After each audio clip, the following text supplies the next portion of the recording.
This is NBK, nothing but Knicks. When Sim pass the assist, you know that it's #1 show that breaks down the game. If you can't play defense, stay out my way. Dribble the ball, come down the lane. 5 seconds on the shot clock, who gon' win us the game? You wanna hear Nick updates and trade rumors? Post-game reviews, this the place you tune in. So tell a friend just to keep the ball moving. Like the page if you feeling the movement. Every game we coming to win. Give us a sub like a player that came off the bench. This is NBK, nothing but Knicks.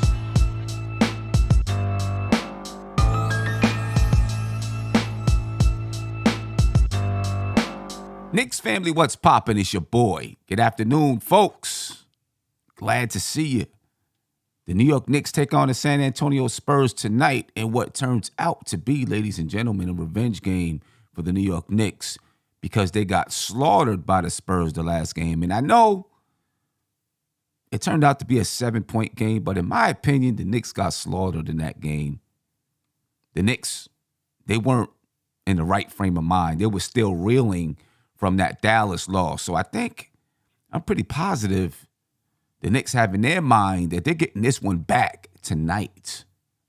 And I'm going to tell you right off top, I expect that the Knicks are going to win this basketball game tonight versus the San Antonio Spurs. It's not going to be easy because the Spurs, I believe, have some confidence from the last game.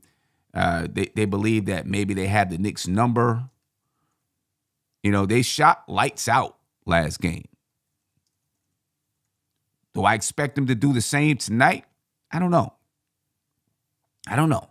But I think the Knicks got a little bit of mojo back. They're going for 3 in a row. They beat Houston. And even in the beginning of that Houston game, ladies and gentlemen, the Knicks were still kind of reeling. They were still reeling a little bit.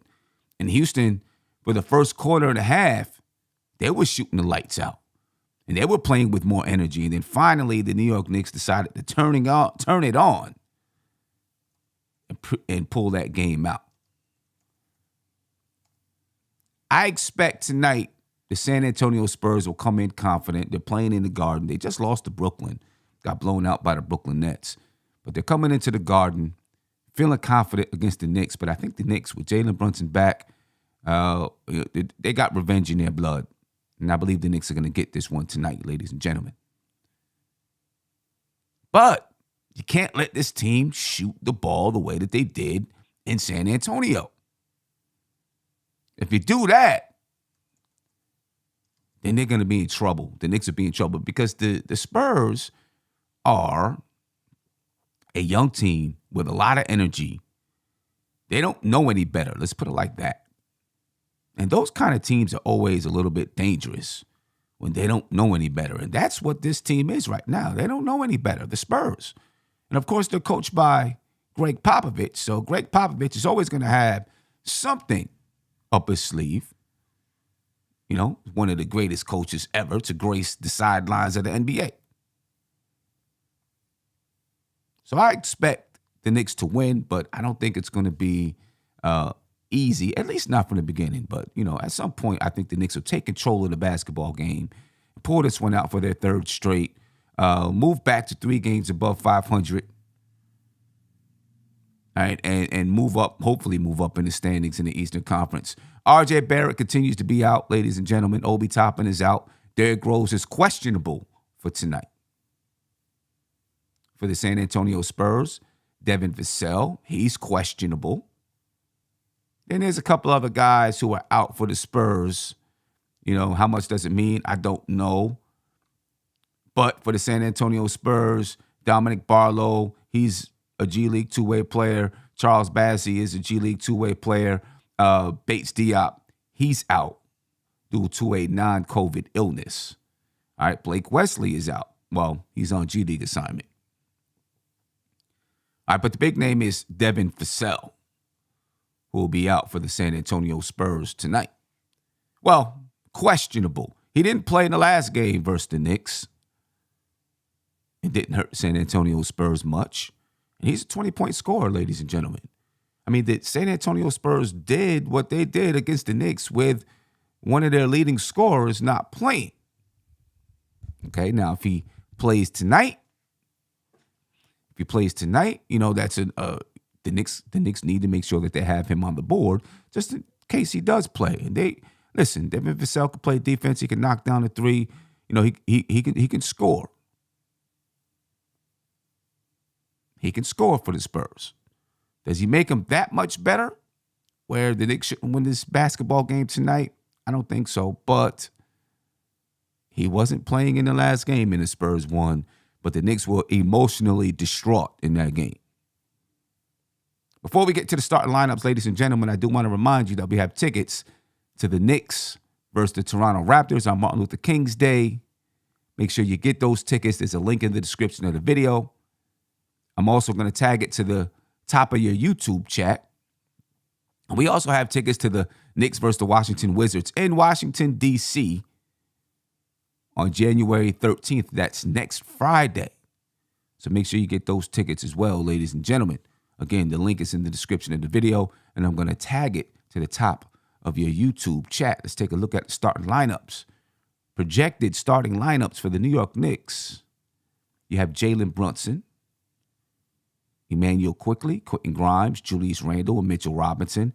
And I will say, ladies and gentlemen, this is a small, whichever way you look at it, whether you have Miles McBride in for Jalen Brunson when Jalen Brunson was out, or you have Emmanuel Quickley in there, it's a small lineup for the Knicks. And you know, I can't wait to get RJ Barrett back.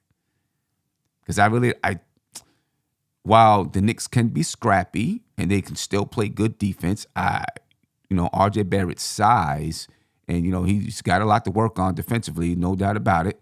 But his size, in my opinion, helps the defense, right? Because he can defend some of your bigger guards that's in the league. You know, when you play teams like, in the Knicks, I don't think they play Chicago again, but when you play teams like Chicago and that, they have bigger guards, you know, it's easier to match up with them, size-wise. Either way, RJ Barrett's not playing tonight, so the Knicks got to go small. I'm just saying, you know, I'm not a big fan of the small lineups, but it is what it is. For the San Antonio Spurs, you have Trey Jones at point guard. In the event that Devin Vassell is out, Romeo Langford at shooting guard. Then you have Keldon Johnson at forward. You have Jeremy Socon at forward. And you have Jacob Poeltl at the center position. And ladies and gentlemen, Romeo Langford had 23 points and 3 rebounds against the Knicks in the first game. Right, he shot 68.8% from the field.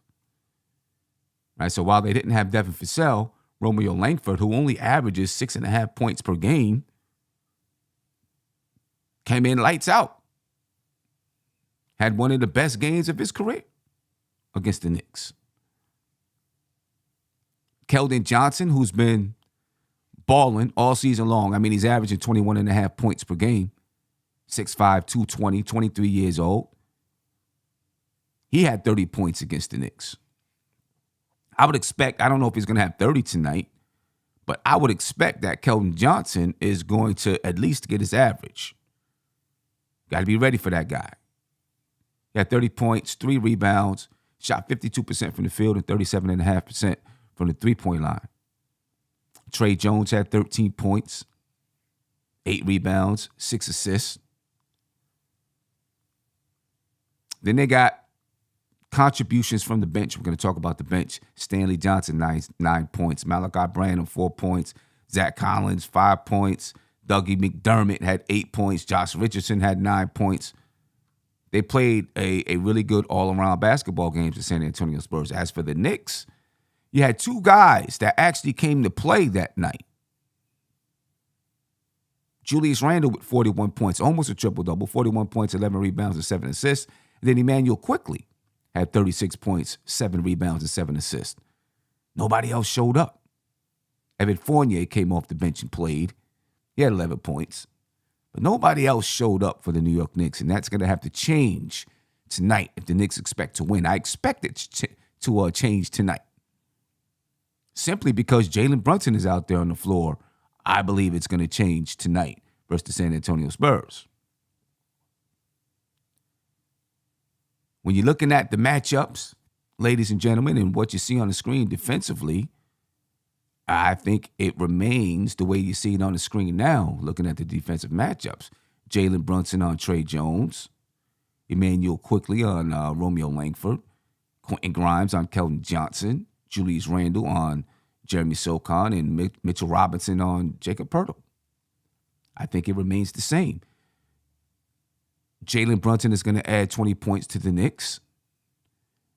This may help Quentin Grimes. Quentin Grimes in the last game was 1 for 10 from the field. I had a bad shooting night, 1 for 10 from the field, 1 for 6 from the three-point line. He was 6 for 6 from the free throw line. Only 9 points for Quentin Grimes in that game. I think and believe having Jalen Brunson back, it'll help Quentin Grimes. I mean, listen, Quentin Grimes has had some decent games without RJ, without Jalen Brunson there, at least one game. He had another decent game. But it's going to help Quentin Grimes because the pressure's not going to be on him. When it's he and Randle and Emmanuel Quickly, there's a little bit more pressure on Quentin Grimes to score.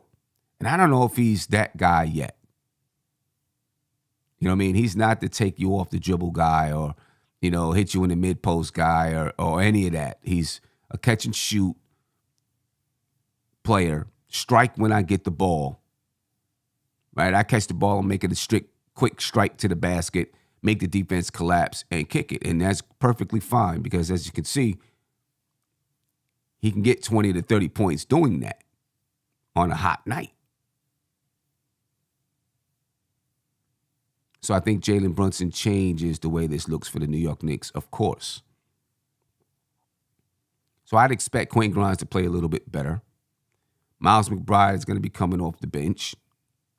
Emmanuel Quickly, I don't expect him to have 36 points, but you know what? Emmanuel Quickly's been playing really, really good defense this season, and they pointed it out in the telecast a couple of games ago that he's been playing really, really good defense.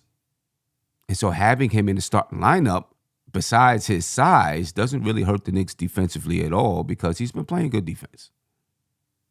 Now, he's an erratic shooter. We know that.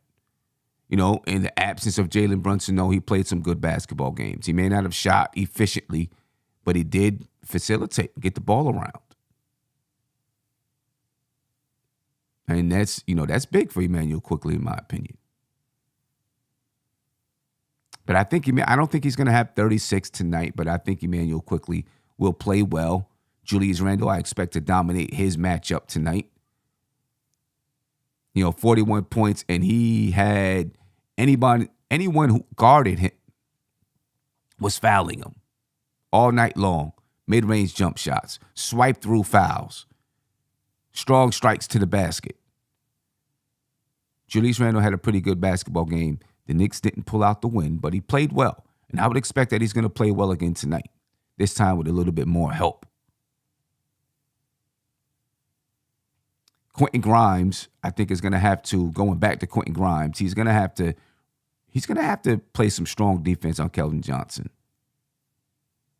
All right, that's got to be his main. He doesn't have to worry about scoring. You got Brunson, Quickly, and Randle to do that. His primary focus needs to be on defending Johnson and not letting this guy get 30. Quickly's got to defend. I don't think Romeo Langford's going to have the type of game that he had against the Knicks the last time. But you can't take any chances, and Quickly's got to do his job. Now, if Devin Vassell is playing, Quickly's got to be on point against Vassell because we know Devin Vassell can give you 20. So Quickly's got to be on point defensively. Mitchell Robinson. Look, Mitchell Robinson, against a guy like Jacob Poeltl, sometimes it's going to be tough for Mitchell Robinson. But for the most part, Mitchell Robinson should at least be able to match the output of Jacob Poeltl. Jacob Poeltl had 9 points and 12 rebounds last game versus the Knicks. And Mitchell Robinson, ladies and gentlemen, was a no-show. He was a no-show. 0 points, 6 rebounds. If the Knicks are going to win this game, Mitchell Robinson's got to show up. Be a demon on the glass. Demon on the glass. Get what you get on the offensive side of the ball. Play defense. Get some blocks. Mitchell Robinson had 1 block that game. All right. The Knicks need Mitchell Robinson in every game to be a demon on the glass, especially offensively. The offensive glass, right? That's his bread and butter right now. Kicking it back out, letting the Knicks get second chance points, et cetera, et cetera. Getting his lobs. Recently, we've seen, his ability to step inside and the Knicks maybe find him, especially against Dallas. We've seen it a little bit against Houston, too. Jacob Pertle's a little bit bigger than Christian Wood, though. So I don't know if Mitchell Robinson is going to get those kind of forays into the paint. But the Knicks need Mitchell Robinson to do his things out there. He can't be a no-show like he was the first game versus San Antonio. They're going to need his production. Off the bench, ladies and gentlemen, Miles McBride is back to the bench. Now you got Evan Fournier playing minutes, Jericho Sims, and Ihart. All right, the last time the Knicks and Spurs met, the Spurs bench, kind of dominated the Knicks bench. Although, the Knicks bench is going to include maybe Jalen Brunson, maybe Julius Randle, maybe Quentin Grimes, depending on how Tom Thibodeau feels with the matchups that night. But the Knicks bench last game, 20 points. Miles McBride was not on the bench, though. But 20 points, 9 rebounds, 2 assists. They shot 50% from the field, 16.7% from 3. But this is nothing new, no surprise. The Knicks bench has not been playing that well lately, at least offensively. For the Spurs bench, you got Stanley Johnson, Malachi Branham, Zach Collins, Dougie McDermott, Josh Richardson. All right, they got some guys that can score. Branham, McDermott, sometimes Richardson. Obviously, these guys can play some defense. Stanley Johnson, Richardson, they're defensive guys. They dropped 35 points versus the Knicks bench last game, 17 rebounds, 13 assists, ladies and gentlemen, from the Spurs bench. They shot 44% from the field and 42.9% from the three-point line. The Knicks need some bench production. Now, you look at the Knicks bench. They played a total of 11.7 minutes versus the Spurs. The Spurs bench played a total of 18.2 minutes. If you're going to get production from the bench, then the guys got to play a little bit. Tonight would be a nice time for Evan Fournier to maybe, to have a hot night, give you 18, 19 points or something like that.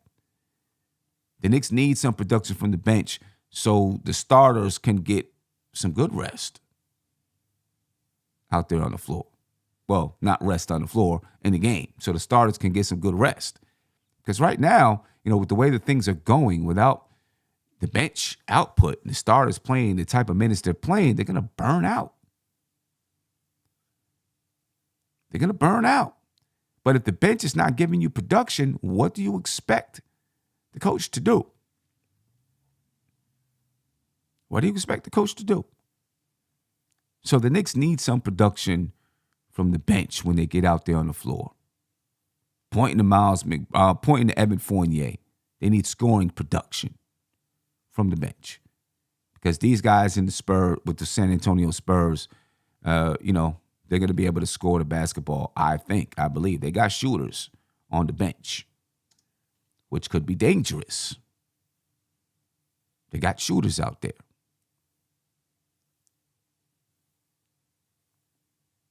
So, that's the bench matchup, ladies and gentlemen. Let's take a look at the team comparison and, what happened in the last game. And then we'll talk about some keys to the Knicks winning this game. And then I'll be out of here because I got to get to practice early. I do want to remind you, though, do not forget about those tickets, please. If you want to attend in Washington, D.C., ladies and gentlemen, on January the 13th, Get those tickets. NBKFam.com/NBK events. That's where you can get the tickets, ladies and gentlemen. All right. And again, the link is in the description of this video.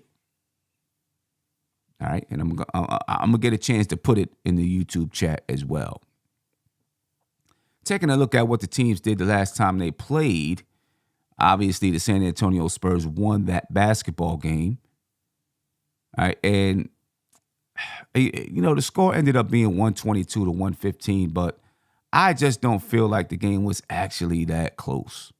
The Knicks closed the gap a little bit, and they tried to make a run and give themselves a chance to win the basketball game. But for the most part, and maybe it's just the way that I felt. You know what I mean? With the Knicks losing to the San Antonio Spurs, a team that they should not be losing to. Maybe it's just the way that I felt. But I don't think the game was really as close as the score represents right now in the way that you see it. But anyway, 115 points for the Knicks, 122 for the San Antonio Spurs. Spurs dominated the glass 48-38, and this is where Mitchell Robinson needs to come in. Julius Randle did his part in that game. He had 11 rebounds. 11 rebounds for Julius Randle. Mitchell Robinson, 6. The next highest rebounder in that game for the New York Knicks, ladies and gentlemen, was Immanuel Quickley. And to me, I just feel like that's unacceptable. The Knicks got guys that can rebound the ball. You know what I mean? So Mitchell Robinson can rebound. We know about Julius Randle. Hartenstein can rebound. Obviously, if you're not getting the minutes, it's going to be a little bit more difficult to rebound. Jericho Sims played 10 minutes that game. He had 2 rebounds. You know what I mean? But you can't let the Spurs dominate the glass. The Knicks, a team that averages, for the most part, 47 rebounds, 47, 48 rebounds per game. You know what I mean? And especially when you're not hitting shots, the Knicks had a total of 13 offensive rebounds that game, 25 defensive rebounds. You can't let a team dominate the glass on you. The Knicks 20 assists, San Antonio Spurs 25. 7 steals for the Knicks, 5 for the Spurs. The Knicks only 2 blocks on the night, 7 for the San Antonio Spurs. See, to me, that says they were hustling more. They were a little more hungry than the Knicks the last time they played. All right, they were after it. The Knicks shot 42.2% from the field, 36.6% from 3, and 77% from the free throw line. The Spurs, 51% from the field, 39% from the three-point line, and 72.4% from the free throw line. Now, in that game, the Spurs, they really only took 28 threes. They were 11 for 28. All right, the Knicks took 41 threes. They were 15 for 41. All right, the Spurs aren't going to shoot. If Devin Vassell's playing, they'll shoot more. Without Devin Vassell, they'll probably be, at that same level. All right, the Knicks, took 90 shot attempts, but only made 38. While they made 15 threes, they only made 38 shots. The San Antonio Spurs made 45 shots. All right, and then the free throw line, ladies and gentlemen.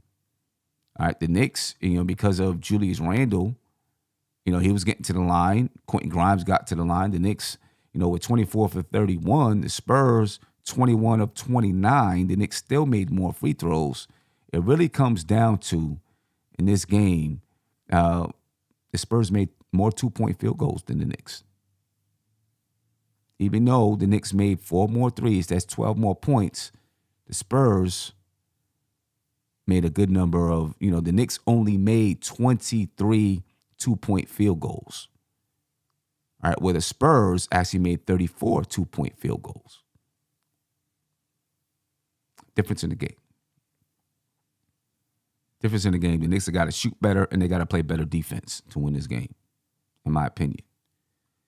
Shoot a little bit better, but you play a lot better defense because the Spurs, it felt like to me they were able to get whatever they want. They were in constant motion throughout the game.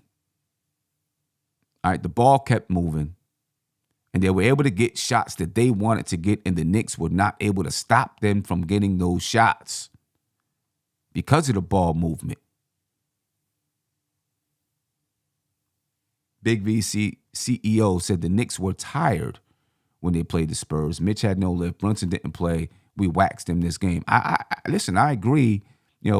How tired were they? I don't know, but there was some leftover effects from the Dallas game. I definitely agree with that. As far as being tired,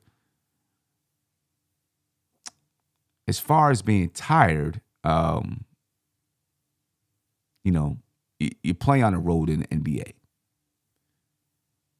You know what I'm saying? You play on the road in the NBA. That's your job. That's what you do. That's what you do. You know what I mean? In order for the Knicks to win this basketball game, defense. Just talked about it, right? The Knicks have got to play defense, ladies and gentlemen. Do not let these guys get wherever they want to get on the floor. Do not let them be wherever they want to be on the floor. They've got to play defense. Get stops.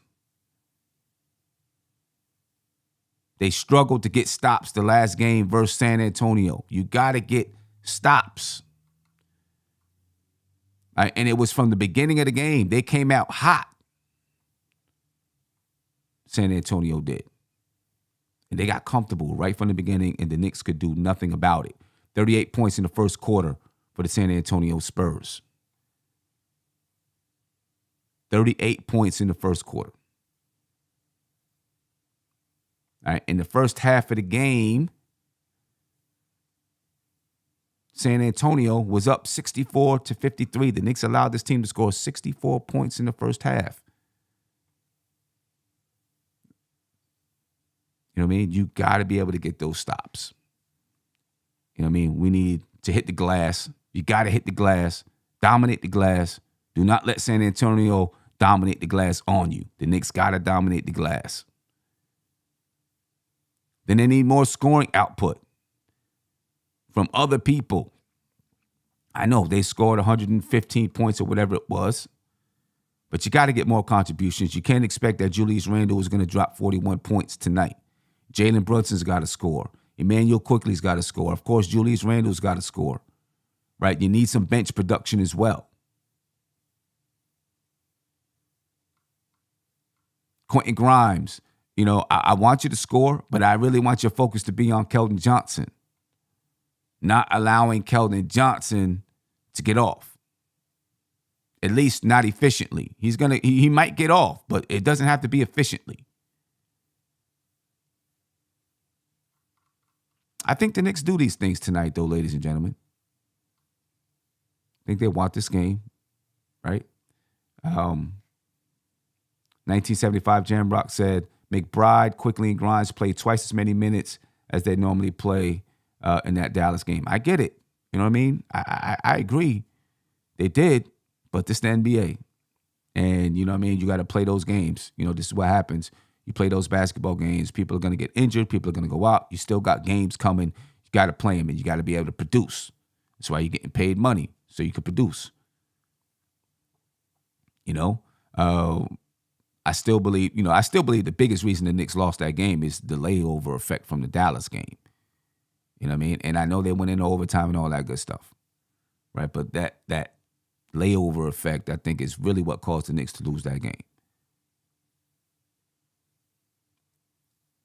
But the defense, man, scoring output from other sources, the bench, you know what I mean? The Knicks need to come in with a sense of vengeance in their heart. And I think they pull this one out. And I think they pull it out. But ladies and gentlemen, I'm going to get up out of here. I hate to cut it so short, right? But I've really got to get to practice. We have a conference game tomorrow. So, this is an important practice for us. to prepare for that conference game. All right. So I will be here for the post game, probably have a longer post game. You know what I mean? Since I'm doing it a little bit shorter tonight or today, this afternoon. Right? Almighty Finesse said, am I on a team? No, I coach a team. I coach a girls' high school basketball team. So we have a conference game. Before I started coaching this high school basketball team, I was on a team. But since I started coaching, because we play the team that I was on, we play on Thursday nights. So we did play on Thursday nights. And obviously I practice or have games on Thursday nights now. So, I no longer play on that team. But, as soon as they start getting some games on Saturdays or Sundays, then I will be playing on the team again. You know what I mean? I continue to play. I'll never stop playing. But I got to get going early. I do want to remind you to get those Knicks tickets, ladies and gentlemen. I'm putting the link in the chat right now so that you can join us in D.C. At the Garden for MLK Day. I won't be at the one at the Garden for MLK Day because I got practice that night. All right. And, we have another conference game the next day. So I'm not able, I'm able to, but I don't want to miss practice before a conference game. You understand what I'm saying? So get those Knicks tickets, ladies and gentlemen. I will be in D.C. though. So make sure that you join us there. The link is now pinned to your YouTube chat. There's also a link in the description of the video. And I'm going to get up out of here, ladies and gentlemen. I appreciate your time. I will see you later on tonight as we break down anything and everything that happened in the game tonight versus San Antonio Spurs. I'm expecting the Knicks to win. I want the Knicks to dominate the game, but, San Antonio is going to be kind of confident. So I think it's going to be a little tougher, but at some point, I think the Knicks take control of the basketball game. I'm expecting a win tonight, ladies and gentlemen. 3-game win streak for the Knicks. Hopefully, by the end of this evening, I'll talk to you later. Peace. This is NBK, nothing but Knicks. When Sim passed the assist, you know that it's #1 show that breaks down the game. If you can't play defense, stay out my way. Dribble the ball, come down the lane. 5 seconds on the shot clock, who gon' win us the game? You wanna hear Nick updates and trade rumors? Post-game reviews, this the place you tune in. So tell a friend just to keep the ball moving. Like the page if you feeling the movement. Every game we coming to win. Give us a sub like a player that came off the bench. This is NBK, nothing but Knicks.